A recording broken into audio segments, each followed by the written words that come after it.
ترکے کے اندر ہے. مر جانے کے بعد بیٹے کو ڈبل ملتا, بیٹی کو سنگل ملتا. لیکن اپنی زندگی میں ہی کوئی باپ اپنے بچوں میں مال تقسیم کر رہا ہے تو سب بچوں کو برابر تقسیم کرنا ضروری ہے. یہ جو ہے مسئلہ ہے. انشاءاللہ جب قرآن شروع ہوگا اس وقت یہ آیتیں آئیں گی اور بھی اس کی وضاحت آئے گی. تو بہرحال میں یہ بتانا یہ چاہتا ہوں کہ جو 5 آیتیں قرآن کے اندر منسوخ ہو گئی ہیں, وہ منسوخ ہونے کا مطلب یہ کہ ان پر عمل نہیں ہے, باقی نہیں ہے, لیکن ان آیتوں کا دوسرے اعتبار سے بہت سارے فائدے ہیں. اسی طرح ایک آیت ہے 29ویں پارے میں, یا ایھا المزمل قم اللیل الا قلیلا نصفہ او انقص منہ قلیلا. اس آیت میں اللہ تعالیٰ نبی علیہ الصلوۃ والسلام سے یہ کہہ رہے ہیں کہ اے نبی, آپ رات کے کم از کم آدھے حصے کو تہجد میں گزارو. آدھی رات کم سے کم تہجد پڑھنا ضروری ہے. رات اگر 12 گھنٹے کی ہے تو نبی علیہ السلام کتنے گھنٹے تہجد پڑھنا؟ کم از کم 6 گھنٹے کی تہجد پڑھنا. یہ شروع میں نبی علیہ السلام کے لیے حکم تھا, اور نبی علیہ السلام کے لیے تہجد فرض تھی. ہم سب کے لیے نفل ہے, لیکن نبی علیہ السلام کے لیے تہجد فرض تھی. تو شروع میں یہ حکم اللہ تعالیٰ دیے تھے کم از کم آدھی رات تہجد میں گزارو, لیکن بعد میں جا کر اللہ کے نبی صلی اللہ علیہ وسلم کے لیے سہولت دے دیے. اور اسی سورہ مزمل میں آگے اللہ تعالیٰ فرما رہے ہیں عَلِمَ أَن لَّن تُحْصُوهُ فَتَابَ عَلَيْكُمْ فَاقْرَؤُوا مَا تَيَسَّرَ مِنَ الْقُرْآنِ. آگے ہی اسی سورہ کے اندر, اسی پارے کے اندر اللہ تعالیٰ اجازت دے دیے کہ تمہارے لیے جتنا آسانی سے پڑھنا ممکن ہو اتنا پڑھو. جتنی طاقت ہو تہجد میں کھڑے ہونے کی اتنی طاقت میں, کوئی 10 منٹ پڑھ سکتا ہے پڑھو, کوئی 5 ہی منٹ پڑھ سکتا ہے تہجد پڑھو. کوئی ضروری نہیں آدھی رات یا گھنٹوں کھڑے ہو کر پڑھنا ضروری نہیں ہے. تو پہلے ایک آیت اللہ تعالیٰ نازل کرے, پھر بعد میں جا کر دوسری آیت نازل کرے, تو پہلے والی آیت کیا ہو گئی؟ منسوخ ہو گئی. تو اس طرح قرآن کریم میں 5 آیتیں ایسی ہیں جن کو پڑھا جاتا ہے لیکن ان پر عمل نہیں ہے. تو ان پر عمل نہ ہونے کی وجہ کیا ہے, سب آپ کے سامنے آ گئی ہیں. اس کے بعد ایک اور بات ہے قرآن کریم کے بارے میں, کچھ ضروری سوالات ہیں, ان سوالات کو بتانے کے بعد انشاءاللہ یہ بات ختم ہو جائے گی. وہ سوالات یہ ہیں کہ تفسیر جو کر رہے ہیں ہم لوگ, تفسیر سن رہے ہیں, تو قرآن پاک کی کسی آیت کا ترجمہ کرنے کے لیے یا قرآن پاک کی کسی آیت کا مطلب بتانے کے لیے عالم ہونا ضروری ہے کیا؟ یہ ایک سوال ایسا ہے جو ہر ایک کے ذہن میں پیدا ہوتا ہے. عالم ہے کیا تو بھی ٹھیکہ لے کے بیٹھ گئے کیا قرآن کا؟ انہوں سمجھانا کیا, دوسرے نہیں سمجھا سکتے کیا؟ ایسے سوالات بہت سارے لوگوں کے دلوں میں پیدا ہو سکتے ہیں. تو ایسے کچھ سوالات کا جواب جو ہے اس میں دیا گیا ہے. سب سے پہلے یہی سوال ہے کہ قرآن کریم تو پوری انسانیت کی ہدایت کے لیے اترا ہے, تو پھر ایسی صورت میں قرآن کریم کو کچھ لوگ ہی سمجھا سکتے ہیں, باقی لوگ نہیں سمجھا سکتے, علماء ہی سمجھا سکتے ہیں. علماء میں بھی سب علماء نہیں, جو بہترین صلاحیت والے ہیں اور جن کو بہت, میں اپنے بارے میں نہیں بتا رہا ہوں, بڑے بڑے علماء جیسے دارالعلوم دیوبند کے اندر, میں تو دوسروں کی کتابوں سے نقل کر رہا ہوں آپ کے سامنے, میں اپنی طرف سے تفسیر کی کوئی بات نقل نہیں کر سکتا, میرے پاس اتنا علم نہیں ہے. بڑے بڑے علماء جو ہیں وہ تفسیر کی کتابیں لکھتے ہیں. جیسے یہ تفسیر کی جو کتاب میں پڑھ رہا ہوں یہ حضرت مفتی تقی عثمانی صاحب کی کتاب ہے, تو یہ بہت بڑے عالم دین ہیں. ان کی کتاب کو پڑھ کر, اسی طرح اور بھی دوسرے بڑے بزرگوں کی کتابوں کو پڑھ کر میں آپ کے سامنے بتا رہا ہوں. میں اپنی طرف سے کوئی بات نہیں بتا سکتا حالانکہ میں عالم ہوں. تو اب سوال یہ پیدا ہوتا ہے کہ بھائی جب قرآن سب کی ہدایت کے لیے اترا ہے تو سب بھی اس کا مطلب بتا سکتے ہیں, کچھ لوگ ہی بتانا باقی لوگ نہیں بتانا, ایسا کیا ضروری ہے؟ علماء ٹھیکہ لے کر رکھیں ہیں کیا قرآن کا؟ ایسا ایک سوال عام طور سے ذہن میں پیدا ہوتا ہے. تو اس کا جواب ایسا آسان ہے, ہر کوئی دے سکتا ہے کہ بھئی یہ سوال تو اگر دنیا کے تمام فنون کے بارے میں کیا جائے تو کیا جواب ہوگا. مثال کے طور پر اگر کوئی آدمی یہ کہے کہ علاج کرنے کے واسطے ڈاکٹر ہی ضروری ہے کیا؟ کوئی بھی آدمی علاج نہیں کر سکتا کیا؟ گھر بنانے کے واسطے گراؤنڈر ضروری ہے کیا؟ میں اپنا گھر خود نہیں بنا لے سکتا کیا؟ پیسہ میرا, تو آ کے میرا گھر بنانا کیا؟ میں میرا گھر میں بنا لیتا ہوں, بنا لے, دوسرے ہی دن گھر گر جاتا ہے نا. تو علاج میں میرے پیسے جیب کے دے کے جا کے ڈاکٹر کے پاس علاج کرا لینا, ان جو گولی بولا وہ کھانا, ان جو چیزوں سے پرہیز بولا وہ کرنا, کیا ضرورت پڑی میرے کو؟ میرا علاج میں کر لیتا ہوں. اگر کوئی بول رہا ہے اگر واقعتاً وہ اچھا ڈاکٹر ہے, خود ہی ڈاکٹر ہے, کر لے سکتا ہے, خود ہی گونڈا ہے تو گھر بنا لے سکتا ہے, لیکن ڈاکٹر نہیں ہے پھر اپنا علاج خود کر لیا تو کہاں جاتا آپ کو معلوم ہے. یہی سوال ہر ایک کے بارے میں, دنیا کے جتنے بھی فنون ہیں, جتنے بھی علوم ہیں, ان سب علموں کے بارے میں پھر یہی سوال کھڑا ہو سکتا کہ بھئی علاج کرنے کے لیے ڈاکٹر ہی ضروری ہے کیا, گھر بنانے کے لیے گونڈا ضروری ہے کیا, فلاں کام کے لیے فلاں ضروری ہے کیا؟ بھئی ضروری ہے اس لیے کہ اس چیز, اس لائن کا علم اس کے پاس ہے, اس لائن کا علم اس کے پاس ہے. اگر آپ کے پاس بھی ویسا ہی مضبوط علم ہے تو آپ کر سکتے ہیں, لیکن جب آپ کے پاس اس لائن کا علم نہیں ہے, اور کوئی بھی انسان دنیا میں ایسا کامل نہیں ہے کہ اس کو ہر لائن کا علم حاصل ہو. ایک ہی انسان ڈاکٹر بھی ہے, انجینئر بھی ہے, کارپینٹر بھی ہے, اور ساری چیزوں کو جان کر رکھتا ہے, ایسا ہو سکتا ہے؟ نہیں ہو سکتا. تو کچھ چیزیں تو آدمی خود سیکھ سکتا ہے, لیکن کچھ چیزوں میں دوسروں کی مدد لینا پڑتا ہے, اس میں کوئی عیب کی بات نہیں ہے. اسی طرح سے قرآن کریم کی تفسیر کرنے کے لیے ہر کوئی تفسیر اس لیے نہیں کر سکتا کیونکہ قرآن کریم کی تفسیر کرنے کے لیے کچھ علم پہلے سے حاصل ہونے ضروری ہیں. مثال کے طور پر قرآن کریم کا صحیح معنی میں پڑھنا پہلے اس کو آنا, قرآن کریم کو دیکھ کر وہ پڑھ سکتا ہو. تیلگو زبان میں قرآن دیکھ کر پڑھ رہے ہیں, انگلش زبان میں دیکھ کر قرآن پڑھ رہے ہیں, اور پھر تفسیر بھی کر رہے ہیں. تو عربی میں قرآن اللہ تعالیٰ اتارے, عربی قرآن پڑھنے ہی نہیں آ رہا ہے, اور پھر تفسیر کرنے کے لیے بیٹھ رہے ہیں, تو یہ قرآن پر ظلم نہیں ہے؟ تو پہلے درجے میں قرآن صحیح پڑھنا ہے, اور پھر دوسرے درجے میں عربی گرامر, عربی کے اندر کیا کیا علوم ہیں, عربی کا ترجمہ کس طرح سے کیا جاتا ہے, یہ آیت کا ترجمہ ایسا کیوں ہے, ایسا کیوں نہیں ہے, یہ باتیں اس کو معلوم ہونا ہے. اسی طرح سے اس آیت کے بارے میں اللہ کے نبی صلی اللہ علیہ وسلم کی حدیثیں کیا ہیں, صحابہ اس آیت کو کس طرح سے سمجھے تھے, ایسے بہت سارے علوم ہیں. وہ سب علموں کو پڑھنے کے بعد جا کر آدمی تفسیر کر سکتا ہے. ان علموں کو پڑھے بغیر کوئی آدمی اگر تفسیر کرنا چاہے تو تفسیر نہیں کر سکتا. اگر تفسیر کرے گا تو جیسا کہ میں نے شروع میں پڑھی ہے حدیث, من قال فی القرآن برأیہ فلیتبوأ مقعدہ من النار, اللہ کے نبی صلی اللہ علیہ وسلم فرماتے ہیں اگر کوئی آدمی اپنی طرف سے قرآن کے اندر کوئی بات بول دے تو وہ اپنا ٹھکانہ جہنم میں بنا لے. قرآن کریم کی تفسیر ایسی کیا جو اپنی طرف سے ہمارے دماغ میں ایک مطلب آیا, وہ مطلب قرآن میں ٹھوک دیے کہ اب یہی ہے. تو ایسی صورت میں اللہ کے نبی صلی اللہ علیہ وسلم فرماتے ہیں کہ ایسے آدمی کا ٹھکانہ جہنم ہے. اگرچہ وہ آدمی صحیح مطلب ہی بتایا ہو لیکن راستہ غلط ہے, اس لیے تب بھی صحیح مطلب بتانے کے باوجود بھی وہ غلط ہے. قرآن کریم کی کوئی آیت کا ایک عام آدمی مطلب بتا رہا ہے, اور اس عام آدمی کو وہ مطلب کوئی عالم سے سن کر نہیں بتا رہا, بلکہ اس آیت کا مطلب یہ ہے بلکہ میرا دل بول رہا, میرا دماغ بول رہا بلکہ بول رہا, اور جو وہ مطلب بتا رہا ہے واقعی وہ مطلب صحیح ہے. لیکن چونکہ اس کو قرآن کی تفسیر کے جو علوم ہونے ضروری ہیں, تفسیر کرنے کے لیے جو پہلے سے نالج ضروری ہے, وہ سب نالج اس کے پاس نہیں ہے, نہیں ہونے کے باوجود بھی اپنی طرف سے قرآن پاک کی تفسیر کر رہا ہے. اگرچہ صحیح تفسیر بیان کرے تب بھی گنہگار ہوگا. کیوں؟ اس لیے کہ راستہ اس نے کیا کیا, غلط اختیار کیا, اور ایسے آدمی کا ٹھکانہ جہنم ہوگا. تو اس لیے قرآن کریم کی تفسیر کو علماء جو بیان کرتے ہیں وہ علماء اسی لیے بیان کرتے ہیں کیونکہ ان کو اللہ تعالیٰ جو تفسیر کے ضروری علوم ہیں وہ سارے علوم عطا کیا ہے, ان علوم کی روشنی میں جو ہے قرآن پاک کی وہ تفسیر کرتے ہیں. ایک سوال تو یہ ہے.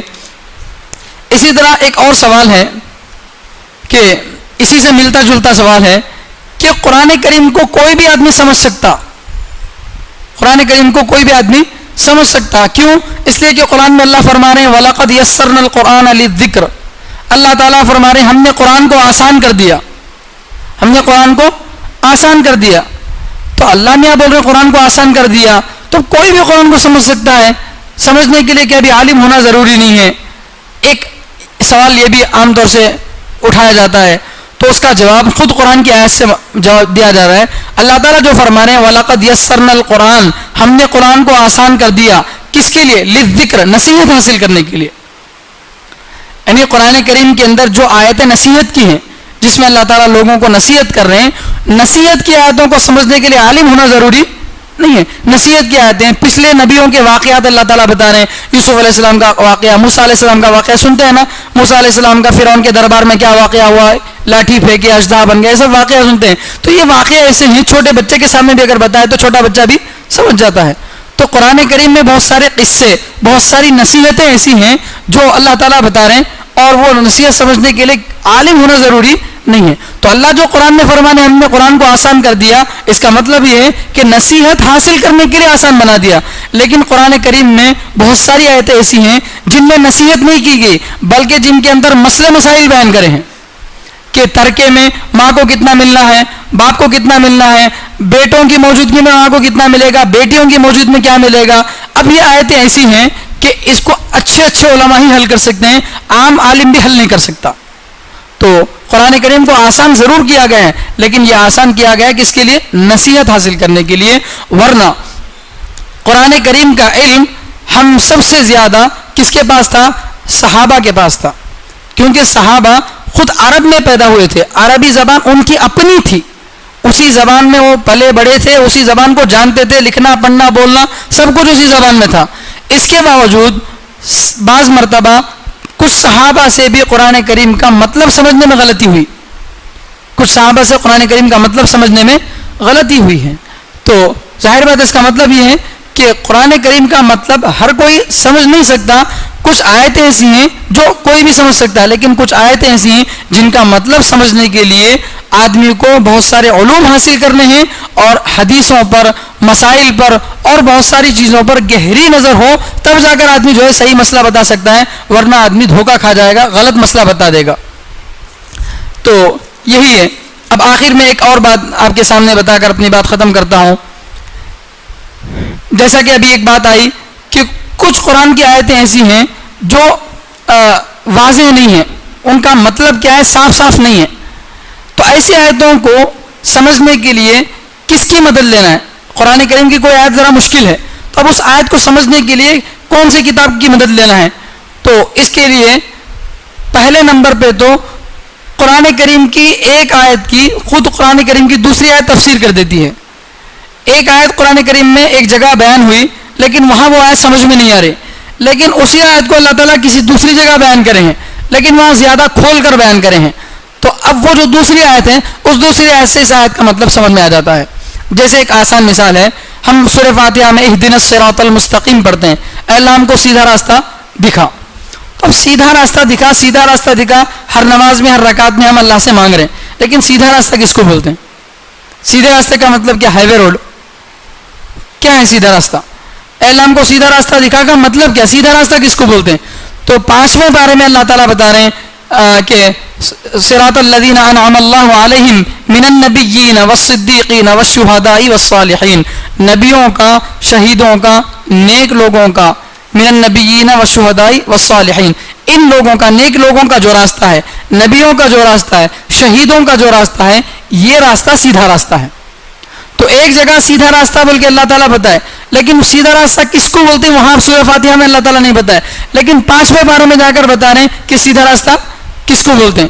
تو ایک آیت ایک جگہ واضح نہیں ہے، کھل کر نہیں ہے، لیکن وہی آیت دوسری جگہ پر کیا ہوتی ہے؟ کھل کر سمجھ میں آ جاتی ہے. تو قرآن کریم کی مشکل آیتوں کو سمجھنے کے لیے سب سے پہلے نمبر پہ تو خود قرآن کو دیکھیں گے کہ یہ آیت کسی اور طریقے سے قرآن میں آئی ہے کیا، اور اس کا مطلب وہاں پر سمجھ میں آتا کیا. لیکن کچھ آیتیں ایسی ہوتی ہیں جو سمجھ میں نہیں آ رہی ہیں، قرآن کریم سے بھی سمجھ میں نہیں آ رہی، تو اب دوسرے نمبر پر حدیثوں کو لیا جائے گا.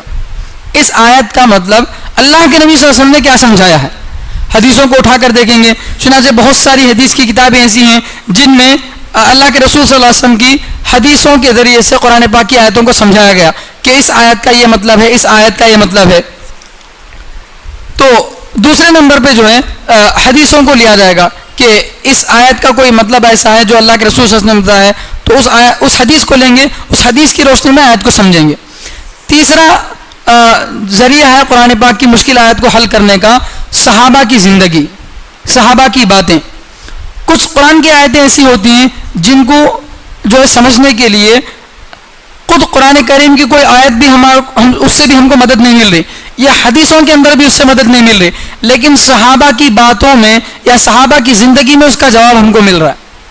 تو قرآن کریم کی مشکل آیتوں کو سمجھنے کا تیسرا ذریعہ ہے صحابہ کی زندگی، کہ صحابہ کی زندگی کو دیکھا جائے گا کہ اس آیت پر صحابہ نے کس طرح سے عمل کیا. اس کی ایک مثال جو ہے مشکاۃ شریف کے اندر موجود ہے.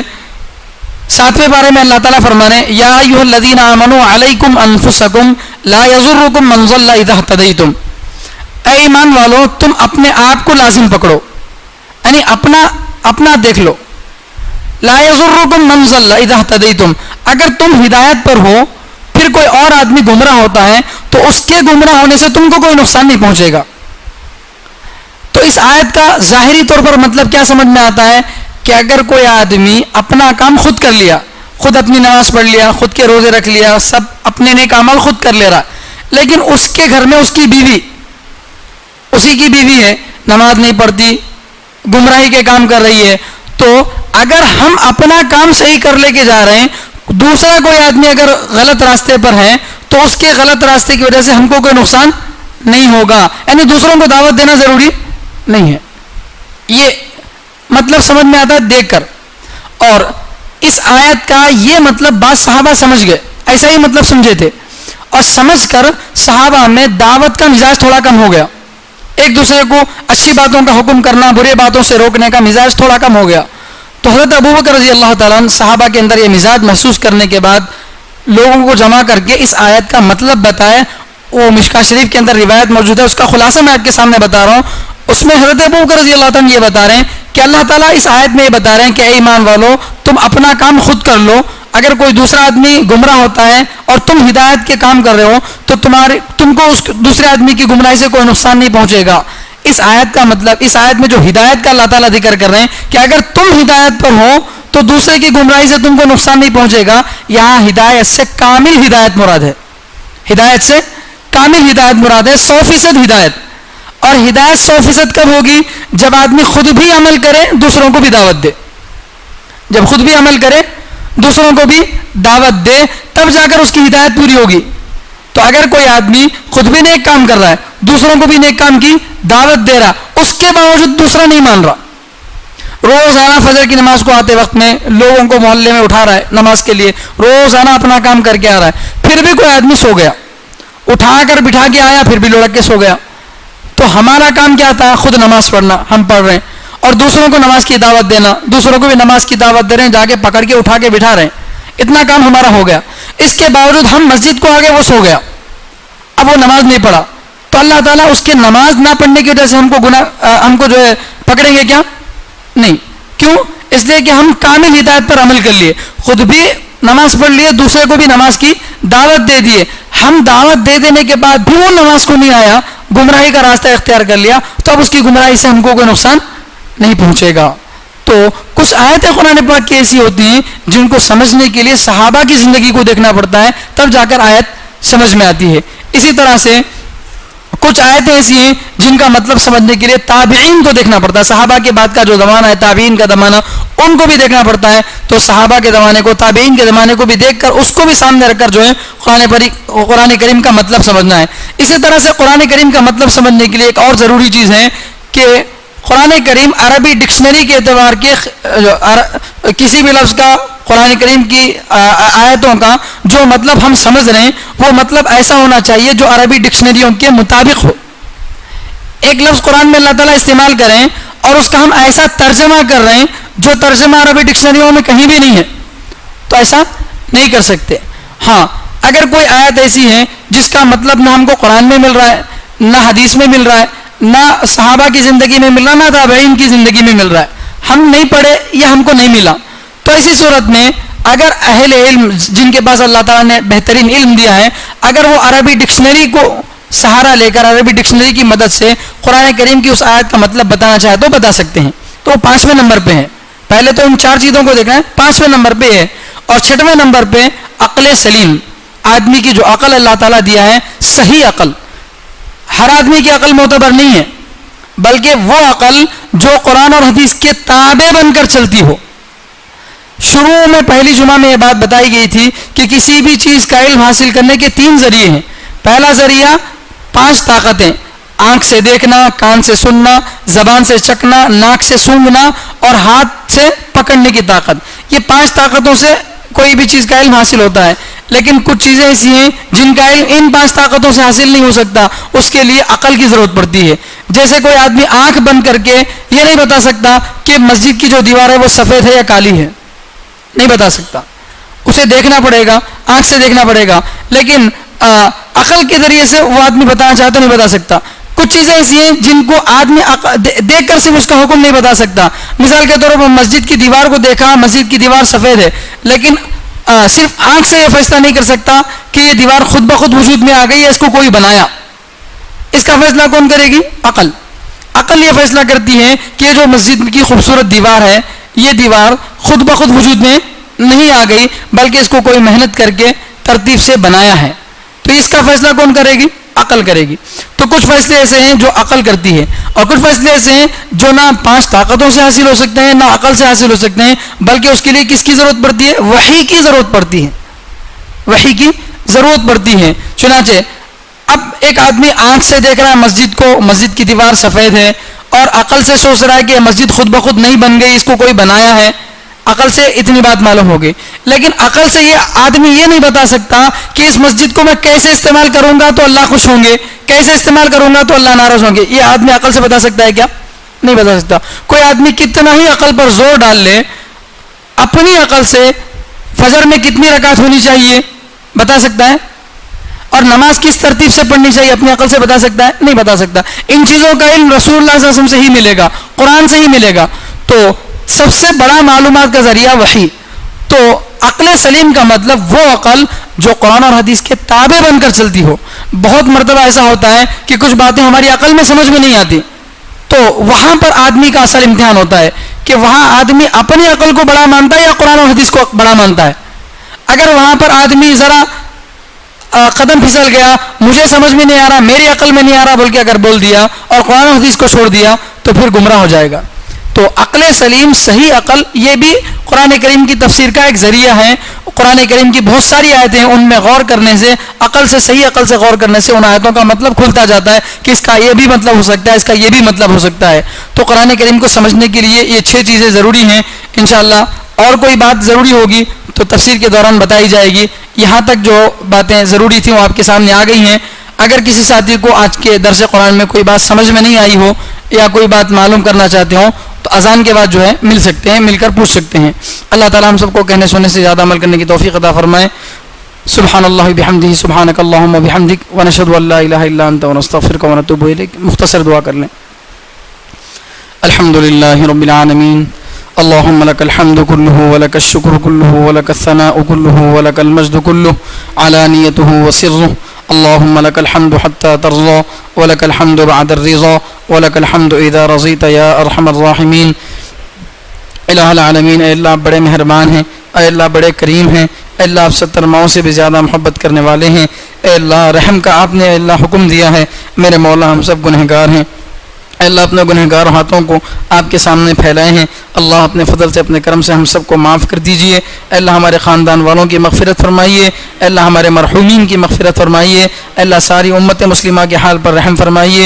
اے اللہ امت مسلمہ, اے اللہ اس وقت جن پریشانیوں سے گزر رہی ہے, اللہ اپنے فضل سے سب پریشانیوں کو دور فرمائیے. اے اللہ جو بیماریاں, جو مصیبتیں اے اللہ اس وقت امت میں موجود ہیں, اللہ سب پریشانیوں کو, سب بیماریوں کو ختم فرمائیے. اے اللہ اپنے فضل سے, اپنے کرم سے قرآن کریم کا صحیح علم ہم کو نصیب فرمائیے. اے اللہ ہماری اولاد میں قرآن کریم کے حفاظ پیدا فرمائیے. اے اللہ قرآن کریم کے علماء پیدا فرمائیے. اے اللہ ہمارے اولاد کے اندر بہترین مفتیوں کو پیدا فرمائیے. اے اللہ ہم چاہیں نہ چاہیں, اے اللہ ہماری نسلوں سے اللہ قرآن پاک کی حفاظت کی اللہ خدمت لے لیجئے. اے اللہ اس دعا کو اپنے لطف و کرم سے جناب رسول اللہ صلی اللہ علیہ وسلم کے صدقہ طفیل سے قبول فرمائیے. صلی اللہ تعالی علی خیر خلقہ سیدنا محمد و آلہ و اصحابہ اجمعین برحمتک یا ارحم الراحمین, والحمد للہ رب العالمین. سبحان اللہ.